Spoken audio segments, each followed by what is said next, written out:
Hey ladies, welcome to our No Bad Days Simple Wellness for Women show. I'm Jolene Fisher, your host, and every episode of the No Bad Days show will give you a view into the life of another woman. She'll share her stories, her triumphs, her struggles, and the lessons that she's learned along her path. And my goal is for you guys to be the hero of your own story and bring you relevant and encouraging information. And all those things to be said, this is one brave woman today that we're bringing to you, Tanya Goodall Smith. She is amazing. She's actually done some work for me, and I've done some work for her. We've had that reciprocal relationship over the years, and I met her about 4 years ago. But let me tell you a little bit about her bio and all about her. She is the owner of WorkStory Photography here in Spokane, Washington, and she's also a branding expert. She works with organizations and individuals who want to elevate their brand image with storytelling, photos, and videos that sell. She's a content creation pioneer focusing on helping personal brands and corporations look highly professional in their visual communications. Coining the term photographic branding, Tanya's unique approach to photography for business as part of an overall branding strategy came about after years of frustration during her career as a graphic design, searching for the right stock photo and having to make it work with grainy snapshots. Helping our clients create a library of brand-appropriate imagery to share in a world full of cookie-cutter content is her favorite thing to do. But besides that, she's also a wife and a mother to 3 kids. And today she's also going to share her story about her oldest son, Calvin. He's 12 years old. He was born with a very rare disability called metatrophic dysplasia. And it's a form of dwarfism that we're going to get to learn about today and learn about her heart as well. So welcome to the call, Tanya. Thanks for being here. Hi. Yeah, thanks for having me. You're welcome. And first of all, I always like to ask the question, tell us a little bit about your background and where you're from and kind of what makes you you. Yeah, well, I was born in Utah, actually. My parents are from there. And then we moved to Wyoming, where I lived until I was 12. And then my parents decided to move to the Pacific Northwest, which might as well have been a totally different world to me as a 12-year-old. The weather, climate, everything, culture, totally different. And so for me, that was kind of a hard time in my life as a teenager. Like, I moved to this place where I didn't feel like I fit in. I didn't know anyone. All my friends, we didn't have the internet or free long distance calling then or anything like that. It was just kind of like that world was over and I had a new life. But we moved there largely to help my mom's Aunt Shirley. She was a quadriplegic. She had been in an accident when she was young in the 1950s. It was a hit and run car accident. And she was paralyzed from the neck down. And she actually became the first person in a wheelchair to graduate from college in the state of Washington. And yeah, she became a special ed teacher and became, at that time they were like, oh, you're paralyzed, you're probably just going to die. Like, you're not going to contribute to society or have any kind of life. But she lived into her 70s or 80s, I think. I think she was 80 something. And she influenced hundreds of kids and was this amazing woman. So I got to have the opportunity to learn what it's like to live with a handicap. I was her assistant on the weekends and helped her and just learned so much from her. And as I've looked back on my life, I was like, what was the purpose of that time in my life? Because it seemed so hard to me. And when I graduated from high school, my parents actually moved back to Utah. And I'm like, what was the point of that in my life? I've often thought of that. Like, this was this weird time that we just moved to this different place. And then later, as I had my son with a handicap, and I look back to that time, I see that it prepared me to be a good mom to my son. Absolutely. Oh my gosh, that just gave me the chills, like how God works in those kind of ways, really, to prepare. Right. Yeah, it made me emotional too. Yeah. I don't want to cry, sorry. That's your story. That's amazing. So she influenced you in many ways, I'm sure. Yeah, for sure. being a tenacious woman and getting things, done and following her dreams and goals. And I'm sure that rubbed off on you because you're the same way in the life. Yeah, for sure. Yeah, and she taught me a lot too. She taught me how to cook spaghetti sauce from scratch and how to trim the bushes, all from her wheelchair, like explaining how to do it. And I was a student driver and she'd be in the passenger seat giving me instructions. She was just this amazing teacher to everyone that she knew. So Give us a little bit of a look into your life now as a mom with a child that has a disability, and take us back to the early years and for you, how that was for you and your family.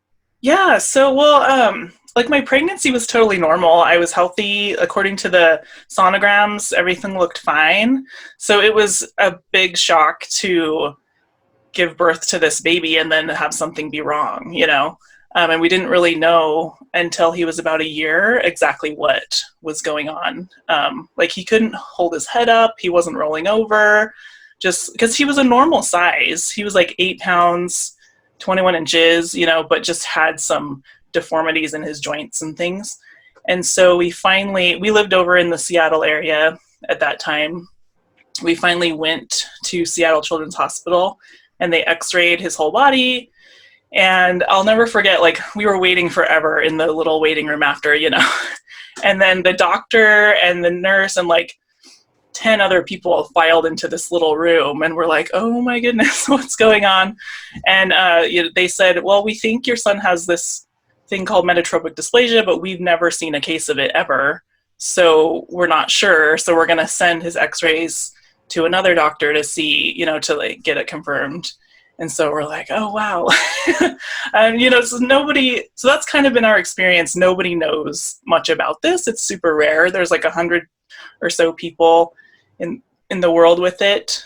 So for me, that's been the hardest part. Is it's not like Down syndrome or autism or something where there's lots of resources or people who know about it. We've kind of had to navigate it on our own. And thankfully, we found a group on Facebook of parents and families around the world, and they've been our greatest resource. Well, yeah, if there's only 100 of them, it would be a picnic group, wouldn't it? Yeah. So, and it varies widely. Like some of the kids are severely deformed. Several have like passed away as infants, which is super sad. And then there's some that are, gone to college and graduated and have jobs and families. So it's kind of across the board and just been something we've had to navigate ourselves and, what seems to be the best solution for our child. And, other than things like, we don't really go hiking or on bike rides or, he's limited in that kind of stuff. Life is pretty normal for him and for our family. He goes to school, he's really smart, he's funny, he has friends, so we're just kind of navigating the physical limitations that he has and taking it a day at a time. Yeah, see, I read somewhere on your Facebook profile that he's 4'4" now. And is that pretty tall for someone with a condition? Right. Yeah. I don't know if he's, I think he past 4 feet. Like 4 feet was kind of like the goal. We're like, I want to get to 4 feet. So yeah, he's on the taller side for a person with dwarfism in general. So I don't know that he'll grow much more. He's hitting puberty now, so he might grow a little bit.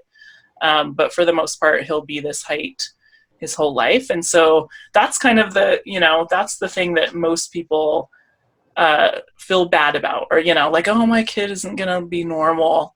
And so I've had to do a lot of work around that as a parent. But to me, it's like, it is what it is. Like, this is how, it's the same as someone who's really, really tall or, really thin or whatever, is just a characteristic of his body, and it doesn't have to define him or hold him back in any way. So that's kind of been the message that I've been sending to him as a young person. This doesn't have to hold you back or make you feel bad about yourself or anything like that. So okay. That's great. And how is he receiving that? Pretty good. I think it was around second grade where he was like, oh, I'm different than the other kids. Like he finally started to notice, and we started to talk about dwarfism more. And for a while at that time, he was kind of exhibiting some signs of like being a victim a little bit, that I recognize. He's just like, oh, poor me, I'm so weird and different. And so that's when I started talking more to him about it, like this doesn't have to be a problem. And we just continually have a conversation about it. So, I mean, because sometimes, he's like, well, how am I going to drive a car? Or like, am I ever going to get married? Different stuff like that. He's brought things up to me, and I'm like, who knows? Nobody ever knows if, that's going to happen for them. So, and we'll figure out the car thing. Right. There's all sorts of ways to modify anything in life, right? To help him. But you have to then do some, like you can't hike or have him go on a trampoline or do something like that. And is that mainly because of his spine and his neck and that kind of stuff? Yeah, so his spine and joints are all deformed. And so the trampoline, he had some instability in his spine, and actually last fall he had a fusion surgery there. So that's still kind of healing. I think eventually he'll be able to do the trampoline and stuff like that because it's fused now, but he just has a lot of joint pain. Like he can't make it very far when we walk. He has a little wheelchair for when we go places. And then we haven't been able to find him a good bike yet. I'm still working on that. I think we need to go to Portland or Seattle and get a custom made like recumbent bike. And I'm just like, oh, I wish there was a better resource here in Spokane for getting that done. Because somebody listening will know. Yeah, maybe. I don't know. So, because I'd love to, go on family bike rides, and he needs exercise. He tends to be really sedentary, and we get in the pool a lot in the summer. That helps, but he just has a lot of joint pain. So. What about for you? How have you struggled the most through all of this? It's been 12 years. He's seems to be doing well now, but I'm sure this has been dark times for you as a mom. What are those like, and how did you work your way through it? Yeah, so I've struggled a lot throughout my life, even before, with depression. So that's kind of been a lifelong struggle. And I've learned my nutrition plays a part in that. I learned about vitamin D supplementation after I had my third baby, my second. My doctor actually tested my levels, and she was like, you have no vitamin D in your body. Like, no wonder you're depressed. And that's been huge. I wish I would have known about that as a teenager, because even then I really suffered with that. But yeah, just working on my mindset, I think, has been the biggest help for me, because in the beginning, all the unknowns just weighed so heavily on me, or, imagining the worst case scenario, having very little family around. I always felt like I'm alone. I don't have any support. And so just switching my mindset around that and creating a community for myself, asking for help, and accepting it, and then also just being positive, like it's not the end of the world to have whatever trial you have. Like it's yours, and we can work it out. I've come to just kind of have that attitude, and it's really helped. Yeah, and I've known you now for four-ish years or so, and at that time, when you hired me to be your health coach, and since then you've hired other coaches too to be in your path, plus you have your church and you have your other communities that come alongside you. I think that's such an admirable trait, is to reach out and to ask for help, and to know that it takes a village, really. Even us as women, doesn't it? Right. Yeah. And that was really hard for me the first time. We did a fundraiser so I could take him to Delaware to see a specialist doctor, and I just agonized over that. I was like, I don't want to ask people for money. But it was at a time where like my business was just getting started. I just didn't have the money to pay for it, and we did a fundraiser, and I felt like the biggest benefit of the fundraiser was not the money. It was the community that gathered around and supported us. That meant so much to me. Yeah, that's awesome. Yeah. Let's talk about your business a little bit, WorkStory Photography. And I've gotten the benefit of having some photographs done a few years back now, but Mhm. those were awesome to have in my repertoire at that time. I think it was the first time I really uh, invested in my business in that way. And Right. so talk to us about what you're passionate about within your own business and what you could teach us as well. Yeah, sure. So, I mean, so much of business now is online. And when people don't meet you face to face at first, it's so important to have that good impression, or a good representation of who you are, especially if you're a coach or a service based business. And so that's kind of the foundation of what I offer. I just help people look good online. And I have lots of experience, so I know how to guide you and what to expect. Um, I have a steamer in my camera bag in case your clothes are wrinkled, or we plan it out so well so that there's no surprises on the day of, and then I also have some retouching tricks. Sometimes everything doesn't look as perfect as we want it in the camera, so yeah, I just love it. I love helping people look great in their images, and then we've moved to video a little bit now too, because that's so powerful for telling your story and being able to show what you do. I just have had lots of requests for that, so we've added that now too. And then I have a few clients where I also am creating their social media content with the photos and videos and publishing those um, each week. So that's another thing I've offered, kind of grown my offerings a little bit. And yeah, my clients love me because I make them look good. So, What made you want to niche down into helping business owners? well, I worked for 15 years as a graphic designer with businesses, and I worked with huge brands, Guess and HP, Microsoft, things like that, and that was fun. But to me, it wasn't as satisfying as working with the dentists and the chiropractors and things like that, because they're they're my neighbors. They're people making a difference in my community, and I just get a lot of satisfaction out of helping them grow their business, because I know that's making our whole community grow and be healthy. And so I just decided, I just want to work with local people. I love it. Good. What is your favorite thing when you're working with a new brand? What do you love doing the most with them? Let's see. Well, I love the whole process of just creating images that fit with their brand and tell their story. I really like a client who is unique and knows what knows what they want to communicate. That's really fun for me when they have a clear vision and we can just run with it. And then to see them use the images all over the place, that's the best. Like, I don't like it when I give someone their photos and then I never see them use them anywhere. I want to, I love seeing them posting their images, using them on their website, in ads, on brochures, like billboards. I mean, that's the point of creating the images, is for you to put them out there into the world. So that's my favorite, is to see them in use. Yeah, awesome. Well, talk to us a little bit about copyright and plagiarism and that kind of stuff with regards to photos that people find online. What is the no-no with that, and kind of why we hire people like yourself? Sure. Yeah. So copyright is confusing. There's so many, I don't know, unknowns, I think.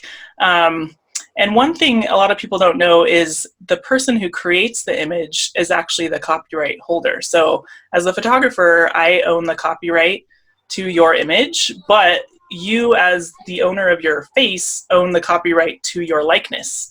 So that's one reason we get a model release. So you're basically signing over your permission for me to use your likeness in your image if I post it anywhere. And then you're buying a license from me to use the images I created for you.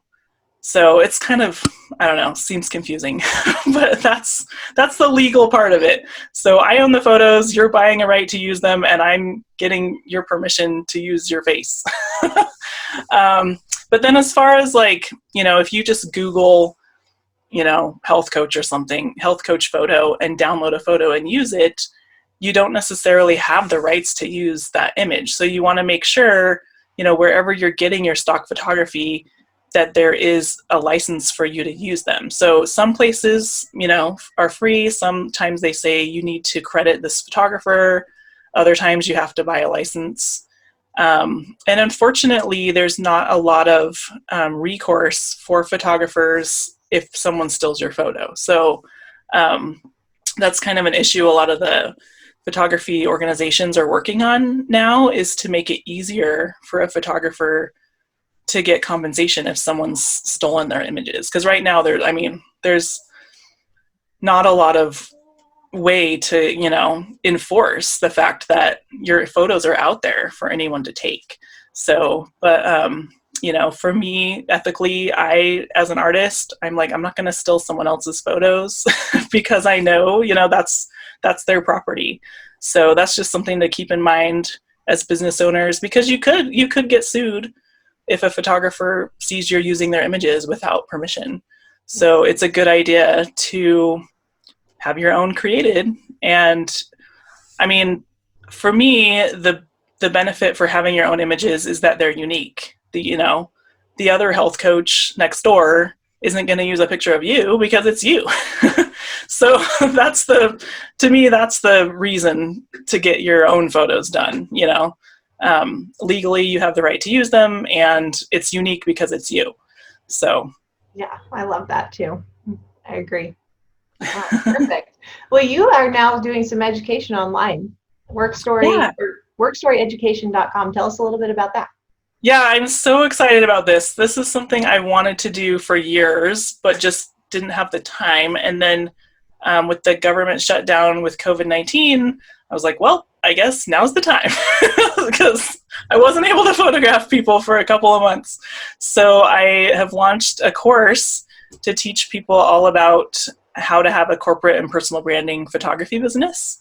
And it's launched right now. I'm still creating the content, but it's open for people to enroll. And my vision is to eventually teach small businesses as well how to manage their social media, how to have consistency in their brand look, how to find a photographer. If you're outside of Spokane, how could you find a qualified branding photography for your business? Just kind of share my knowledge. I have 20 plus years of experience in marketing and branding and design and photography, and I'm just ready to share that with the world. That's awesome. I know you're very experienced, so thank you for sharing your tips with all of us too. So talk to us about COVID and how you kind of managed through it. What have you done personally in the last couple months to try something new? Yeah, oh man, I feel like it's been a roller coaster, right? Like at first I was like, 2 weeks, no big deal. Like it'll be fun. The kids are home. And I was excited about this course. And then I actually got sick. I don't know if I had COVID-19, but I had a fever for like 2 weeks and this like terrible chest stuff going on. And so I was in bed for like 2 weeks, and that kind of sent me down into this depression. But I eventually worked my way out of it and have gotten to work. I feel like work is the best cure for for depression. And then I just started golfing, which is something I've always wanted to do. I played one game and I was really bad, but I'm planning on practicing and getting better. So yeah, that's something that's been on my bucket list for a while. And I'm like, there's no time like the present. I could die tomorrow. I might as well just do it. Amen to that. I started right? this year too. So that's funny. Yeah. Yeah. So, and then I'm considering homeschooling my kids. I don't know.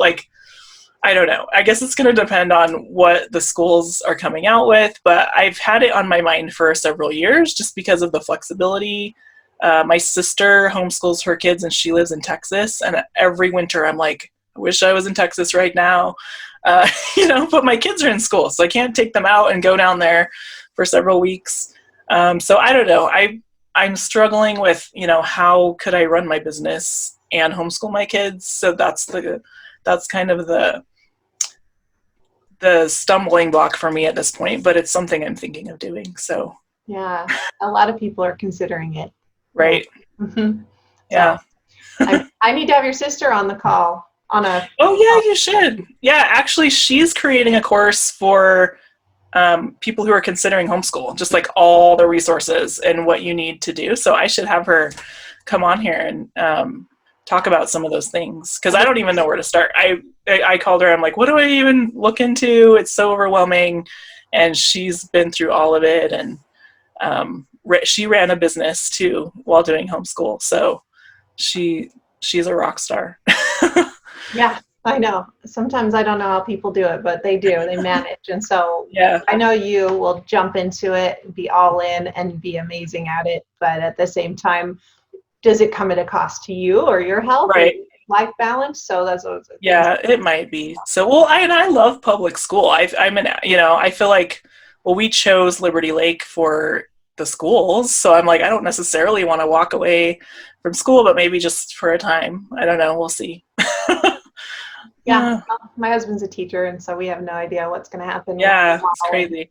They're already thinking of sports getting put off a couple weeks. Yeah. So I know that it's just not going to look the same regardless if we send them back. But it's kind of an individual parental decision at this point. Right. To figure out what we want to do. I think having older kids, I'm like looking at online schooling for dual enrollment in college. It's like, dual enrollment, why not do college credit at the same time you get high school credit and graduate with some stuff under your belt there? Because that would be nice. They're not like all in on that idea though. Right. More work? What? I know. More like, I want to see my friends every day. Yeah. Okay. All right. Well, as we come to kind of the close of the interview, I want to always ask anyone I ever interview is, what else do you want to tell the world? What is it that is about your story or your message that you feel is important to let people know? Yeah, well, I think just going back to the story of how, as a teenager, I felt like my life was ending and I hated I was like, why am I going through all these struggles? And then to have these huge life lessons that came out of that benefited me in the future. I try to just see my life like that now, and any trials that are happening in the moment, like even our current situation, I'm like, COVID-19 is not the worst thing that ever happened to me. Like, we can get through this, and I'm going to learn something important for the future, even create something new and amazing for my life during this time. And so I guess I just want to tell people, don't give up and don't lose faith and hope because your life is hard, because it's not always going to be like that. Our lives kind of go up and down. At least mine has. I kind of have great years and not so great years, and it always seems to go back up again. So, that's what I've learned so far in life. Good. Finding the joy in the pain, even. Right. Yeah. And knowing there's a light at the end of the tunnel. In fact, I was just thinking about that the other day. We were riding the Hiawatha Trail. I don't know if you've heard of that before. I haven't. 1.6 mile long, damp, dark tunnel. Right. You can kind of see the light at the end for the whole way, and you just never feel like you're going to reach it. And eventually, on the other side, you're like, oh, sunshine and a waterfall. You're like, wow, that was really cool. Right. Yeah, I've always wanted to do that. That's on our bucket list too. So. Yeah. I know. After you get the bike. Yeah. All right. Well, we'll sign off for now, but thank you again for being a guest today on the No Bad Day Show, and appreciate you sharing your story and your son's story, of course, and what that's like for you as a mom, and kind of where you have struggled in the past and how you've grown through that, and the wisdom you've shared with us is really amazing. And thank you for your profession as well, and helping people like me grow in my branding and learning and all that stuff. So workstoryeducation.com is where to go for an online class where you can learn about how to be a branding photographer expert as of right now. Future is wide open for what you want to teach on there. That's awesome. So congratulations to you too for taking that time and actually doing something with the COVID break that we all had. Yeah, I'm excited. Good. All right. Well, you have an awesome weekend, and thank you again for being on the show. Yeah, you too. Thanks. Okay. Bye, Tanya. Bye.